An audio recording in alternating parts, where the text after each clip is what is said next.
Bem-vindo a Zoe Semeando Esperança. Hoje estaremos falando de um assunto importantíssimo que é a oração.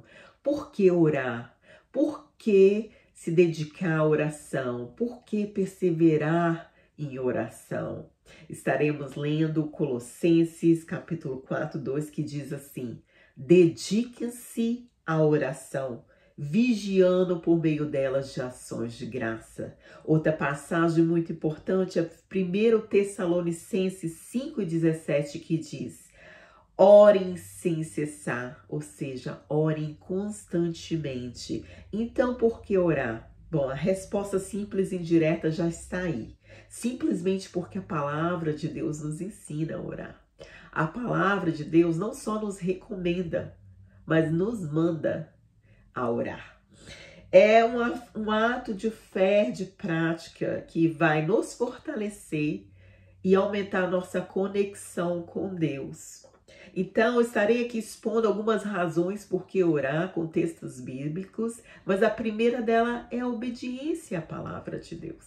É obedecer aquilo que Deus nos manda, que é orar. Mais vale obedecer do que sacrificar, não é mesmo? Então, a segunda razão por que devemos orar é para nos conectar com Deus. É nos aprofundar no relacionamento de pai com filho. Tiago 4:8 diz que se nós nos aproximarmos de Deus, Ele se aproximará de nós. Então, quanto mais nós gastamos tempo na presença de Deus, mais essa conexão ficará forte, aumentará, se aprofundará. Porque quando nós nos achegamos a Deus, Ele se achegue a nós. E quem não quer ter um relacionamento com o Criador dos céus e da terra? Quem não quer ter um relacionamento de pai com filho, com aquele que sabe todas as coisas, que pode todas as coisas, que está em todos os lugares? Aquele que nos criou, que nos chamou e nos escolheu. Então, a razão, uma das essencial, é você ter um relacionamento íntimo com o Pai, ter um relacionamento íntimo com Deus, com o divino, com o Criador de todas as coisas. A outra razão que nós devemos orar, que nós deveríamos estar nos dedicando diariamente à oração, é para alinhar os nossos pensamentos com a vontade de Deus.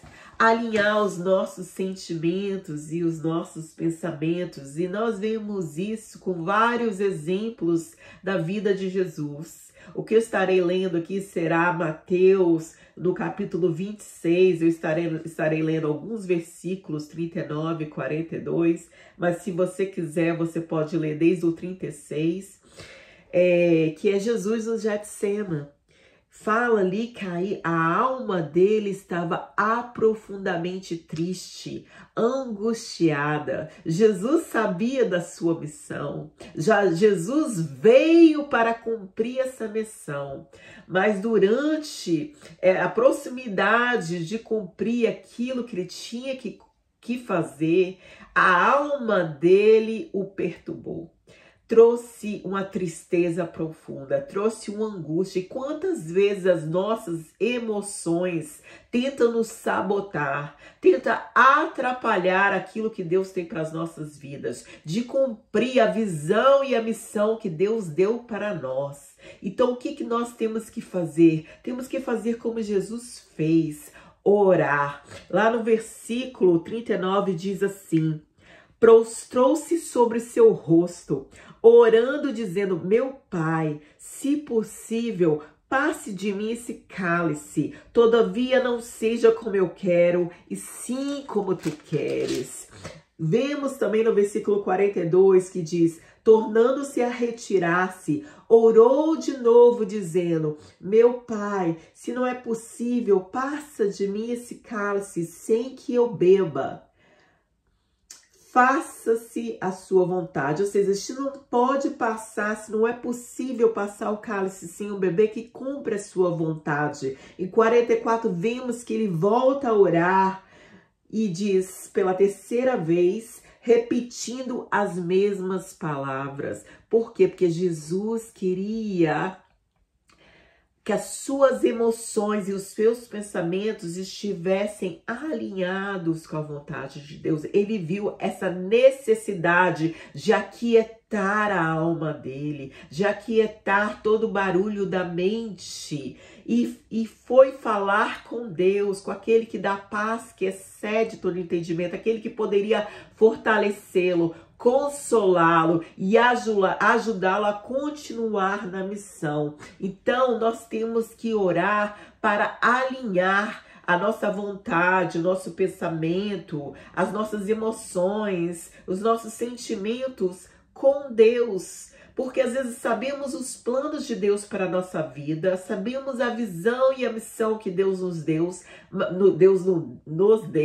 mas as nossas emoções, aquelas causam um turbilhão de confusão e sentimentos que querem atrapalhar, querem sabotar aquilo que Deus tem para as nossas vidas. Então temos que orar para alinhar isso com o nosso Pai, com Deus. E vemos também que Jesus orou pedindo direcionamento várias vezes na Bíblia. Jesus, ele se afastava da multidão, se afastava dos barulhos e ia buscar direcionamento do Pai. Ia buscar a calma de estar na presença de Deus para saber que decisões tomar. E vamos ler ali em Lucas, no capítulo 6, no versículo 12. Naqueles dias retirou-se para o monte, isso é Jesus, retirou-se para o monte a fim de orar e passou a noite orando a Deus. Jesus aqui em Lucas 6, 2 diz que ele passou a noite orando a Deus, ele se retirou da multidão, se retirou dos barulhos, da confusão, para quê? Passou a noite toda orando, porque ele sabia que ele tinha que tomar uma decisão muito importante. Se você ler o próximo versículo, no 13, diz ali que depois que ele passou a noite toda orando, ele chamou todos os discípulos e ele escolheu 12 para ser seus apóstolos. Então, se Jesus, ele passou a noite orando porque ele tinha que tomar uma decisão muito importante, você imagina, gente. Nós temos que nos dedicar à oração.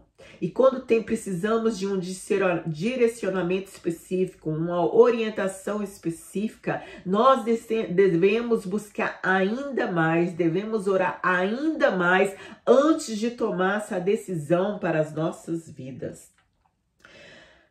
A Bíblia é cheia de exemplos de oração. É uma prática de fé. É a maneira que nós nos fortalecemos, é a maneira que nós conectamos com Deus, é a maneira que nós nos relacionamos com Ele, é a maneira que buscamos direcionamento. E é a maneira que a Bíblia diz para nós tornarmos dependentes de Deus. A palavra de Deus fala que nós devemos trazer as nossas necessidades perante a Deus. Lá em Filipenses 4 e 6, e isso devemos orar para podermos expressar essa necessidade a Ele, seja espiritual, emocional, material. Em Filipenses 4, 6 diz: não andeis ansiosos por coisa alguma, mas em tudo, por meio de oração e súplica, com ação de graça, apresenta os seus pedidos a Deus. Apresente os seus pedidos a Deus. As suas necessidades, Deus tem prazer em ouvir. Ele tem os ouvidos abertos para ouvir a sua oração. Ele se inclina para ouvir os teus pedidos, a tua oração.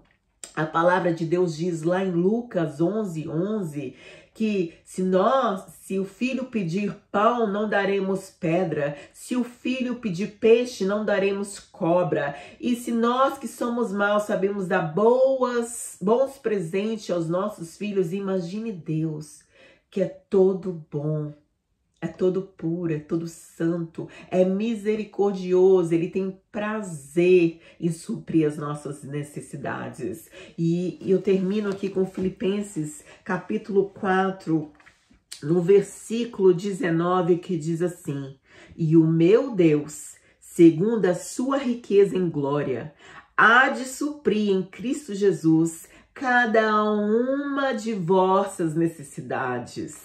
Deus irá suprir cada uma das vossas necessidades.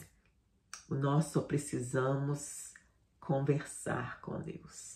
Nós só precisamos apresentar a Ele as nossas necessidades. Nós só precisamos perseverar em oração, com petições, com orações, com súplicas e sim com ações de graça, porque nós sabemos que Ele é fiel para fazer infinitamente mais tudo o que pedimos ou pensamos. Deus abençoe você. Se você não está colocando essa prática de fé, de orar todos os dias, eu venho te encorajar. Ore. Ore todos os dias, porque Deus tem prazer em ouvir as suas orações. Até sexta-feira.